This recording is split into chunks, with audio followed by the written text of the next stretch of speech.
Welcome to our web tutorial on responding to fixed availability challenges that are submitted as part of the Commission's new Broadband Data Collection, or BDC. I'm Jean Cadieux, Chair of the FCC's Broadband Data Task Force.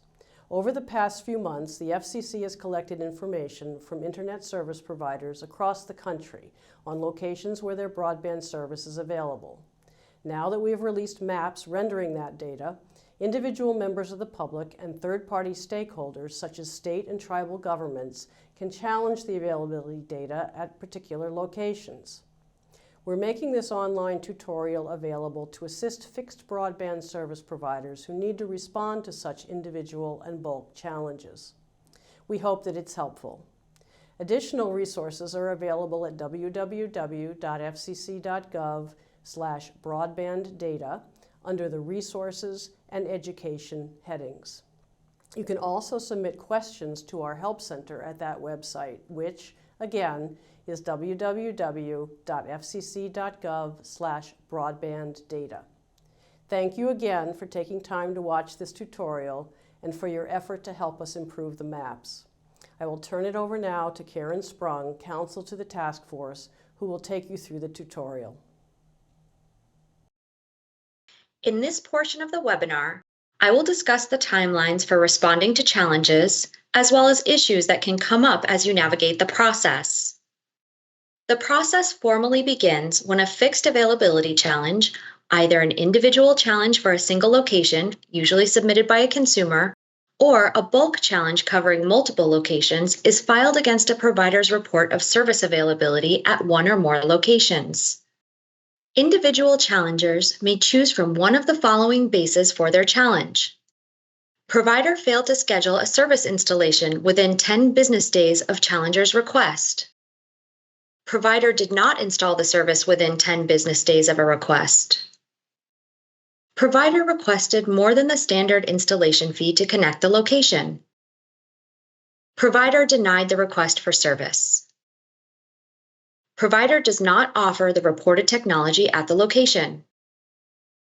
Provider does not offer the speed or speeds shown on the broadband map for purchase at the location. No signal is available at the location, for satellite or terrestrial fixed wireless only.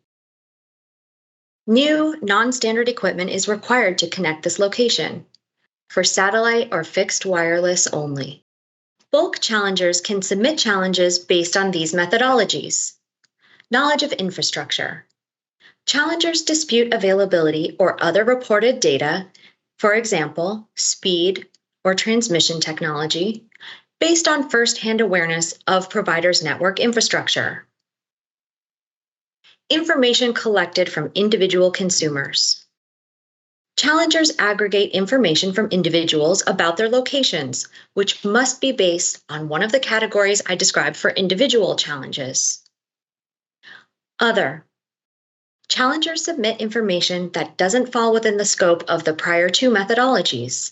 This might, for example, be based on data from a provider's website that showed service was not offered at specified locations. Initial processing. Challenge submissions first undergo a preliminary review by FCC staff to screen for whether any required elements are missing. Challenge submissions that staff determine lack critical information are rejected at this stage. For each challenge that is accepted, a notification is sent to the provider's default data contact entered in the Entity Information page in the BDC system.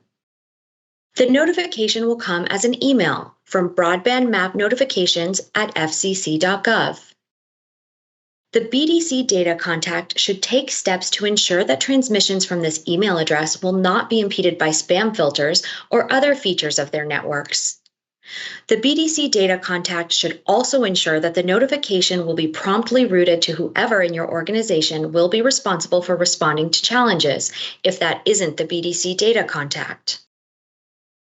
If a challenge is submitted for a holding company or provider name shown on the broadband map that has multiple FRNs associated with it, the accepted challenge will be shared with each FRN in the BDC system, and the data contact associated with each FRN will receive an email notification. Therefore, the relevant affiliated entity can respond to the challenge, and only one entity needs to respond. Provider initial response.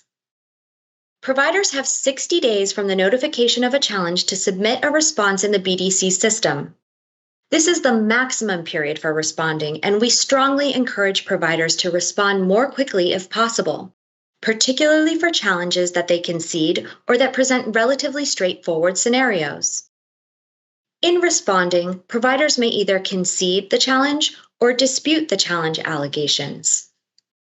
When a provider concedes the allegations in a challenge, it is responsible for updating its availability data for the relevant as-of date within 30 days to conform to the terms of a challenge. For example, if a challenger asserts that a provider's service isn't available at a particular location, and if the provider concedes that fact, the provider must within 30 days remove the location from its availability data on file in the BDC. As mentioned in the system walkthrough, there is a streamlined option for effecting the required availability data updates by accepting the challenge assertions in the BDC system and certifying to the change.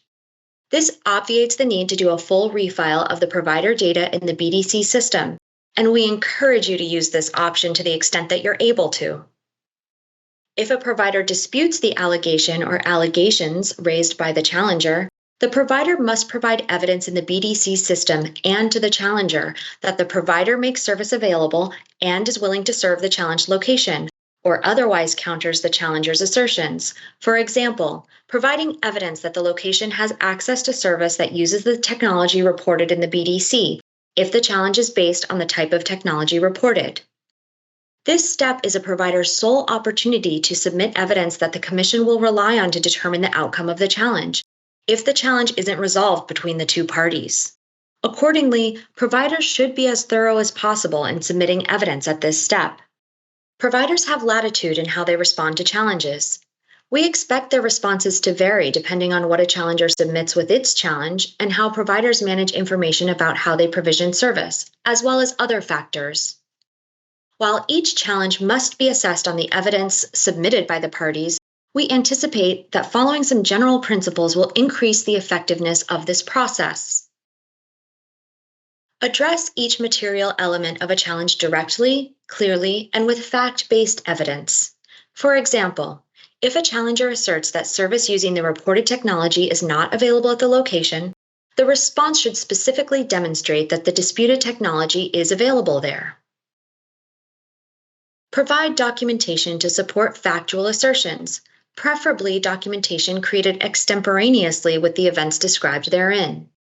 For example, if a challenger asserts that service is not offered at a location as reported, documentation of service offers made to, received by, and then rejected by the challenger could support a finding against the challenger.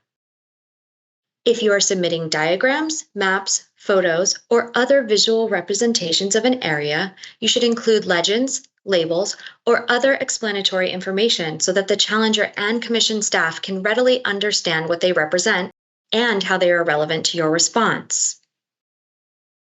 Consider that the challenger and/or Commission staff may not be as familiar as the provider with some circumstances associated with the challenge or the response. Provide explanations where appropriate so that the response can be understood within its four corners. For example, not requiring inferences or information outside the submitted evidence. 60-day period for provider/challenger resolution efforts.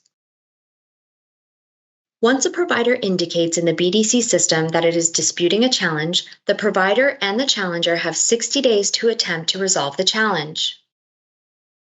During this period, a provider has an opportunity to reach out to the challenger to indicate that it does not have service available at the challenger's location or otherwise explain why its availability data are correct.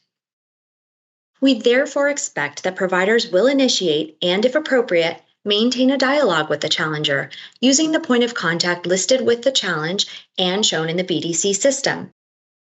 This dialogue should include communicating information that the challenger may not have understood about the availability of the provider's service. If a provider is able to reach an agreement with a challenger during this period, either for or against the challenger's initial position, the provider should enter the system as soon as possible to indicate the outcome and, to the extent the provider agrees with the challenge, revise the availability data accordingly. We strongly encourage providers to address challengers' assertions expeditiously and attempt to reach resolution of challenges, or as many elements of challenges as possible, before the end of the 60-day period. Note that providers and challengers can resolve each element of a bulk challenge independently. The challenge process is important to the FCC's development of highly accurate availability data. Among the aspects of the BDC challenge process that we will monitor are individual instances or patterns of conduct that suggest noncompliance with rules. The provider must report in the BDC system by the end of the second 60-day period the outcome of each challenge it disputes. If the provider continues to dispute the challenge at this point, it must provide a reason. FCC adjudication. If a provider reports that a challenge wasn't resolved within 60 days, the challenge will be referred for adjudication by the FCC. The FCC will assess the evidence submitted in the BDC system and make a determination in favor of the challenger or in favor of the provider. In the case of bulk challenges, the FCC may partially agree or disagree after separately adjudicating all of the individual submissions in the bulk challenge. In the case of a finding in favor of the challenger, the provider will have 30 days to revise its data consistent with the decision. Note that the streamlined option will be available at this point to facilitate revisions. To conclude, we sincerely appreciate providers' efforts to address challenges in a constructive fashion in the challenge process. Your participation is a vital aspect to the overall effectiveness and success of the broadband data collection, and we stand ready to assist you as you work through this process.